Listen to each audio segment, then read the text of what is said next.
नमस्कार, मैं हूं आचार्य रत्ना राजीव मिश्रा। हम आज आपको एक हाथ दायां और बायां यह बताते हैं। इसमें हमको दोनों हाथ देखना बहुत ज़रूरी होता है और इन दोनों का फल हमको जीवन में ज़रूर मिलता है। ये है इनका लेफ़्ट हैंड। अगर हम ये बात करें तो लेफ़्ट हैंड जो होता है वो हमारे जन्म का होता है।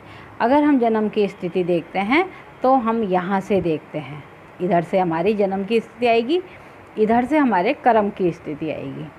तो जन्म की स्थिति देखनी बहुत ज़रूरी होती है। बाय बर्थ आपके पास क्या चीज़ है।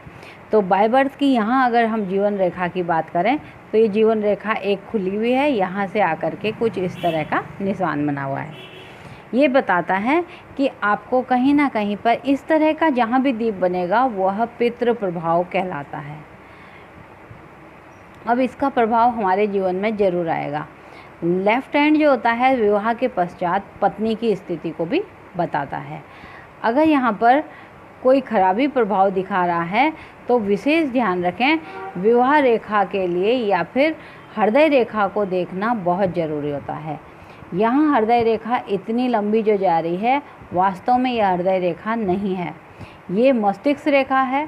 हृदय रेखा यहाँ से ये है और ये जो लाइन दिखाई दे रही है मस्तिष्क रेखा जैसी, ये मस्तिष्क रेखा नहीं है, ये भाग्य रेखा है।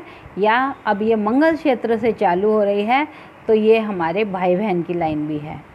हमको देखना बहुत ज़रूरी है मस्तिष्क रेखा और हृदय रेखा कहाँ जुड़ी हैं। तो यहाँ पर ये 30-31वें साल तक के बाद यहाँ से मस्तिष्क रेखा जुड़ गई, यानी माता या पत्नी दोनों में से एक का लाभ मिले। अब माता या पत्नी दोनों में से एक का लाभ मिलता है कि आप पत्नी को या तो माता बनाएं या माता पिता की संपत्ति में रहें। इनमें क्या हुआ कि इनके संतान नहीं थी और इनके पहली पत्नी से जब संतान नहीं हुई तो इनने दूसरा विवाह कर लिया, उसमें इनका सहयोग दिया इनके माता पिता ने। यहाँ पर क्या है, इनका ये आया कर्म हाथ। अब जब कर्म हाथ में भाग्य रेखा इस तरह से जुड़ कर के यहाँ जाती है और ये बंद हो जाती है, इसको 100% पितृदोष कहेंगे। दूसरी लाइन है, यहाँ पर संतान रेखा है, ये भी डबल दीप से बंद हो गई। संतान रेखाएं दिखा रहा है इनकी दूसरी पत्नी से संतान हुई, लेकिन जब पहली से संतान नहीं थी तो दूसरी से संतान यहाँ पर आई, इनने विवाह दूसरा किया, वो गलत था। ये लाइनें इधर को इशारा कर रही थी, जब ये पितृदोष था तो आपको पिता की जगह से हटना चाहिए था।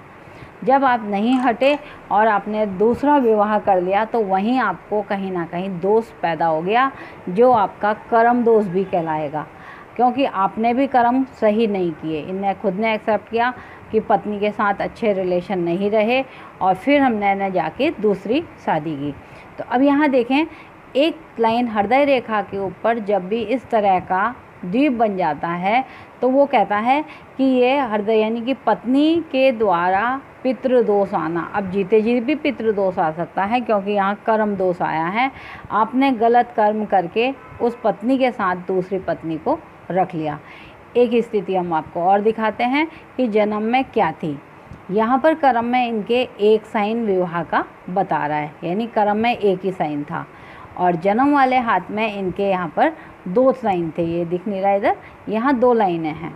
तो जन्म में 2 शादी और विवाह कर्म में 1, और जबकि इनने उल्टा कर दिया कि कर्म में इनने 2 विवाह कर लिए। कारण इसका ये बना, एक तो ये पितृदोष आया, एक शुक्र मुद्रिका कुछ टूट करके ये जा रही थी। अब ये इनका कहना है कि मैं पहली पत्नी को भी खुश रखता हूँ।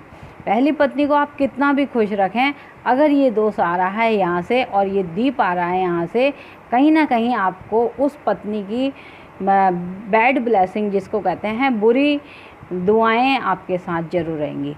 इनने क्या, अब इनको परेशानी पत्नी से नहीं हुई, दोनों पत्नियों से नहीं हुई।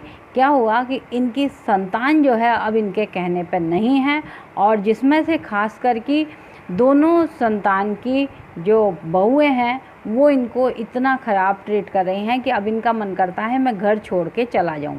तो घर छोड़ के जाना था तो आपको पहले ही डिसीजन लेने चाहिए थे जब बच्चे नहीं हुए थे। अब बच्चों ने आपको भगा दिया, इसका मतलब है आपने गलत कर्म किए जिसका फल आपको यहाँ भोगना पड़ेगा। तो कर्म दोष पितृदोष ये एक ही होता है।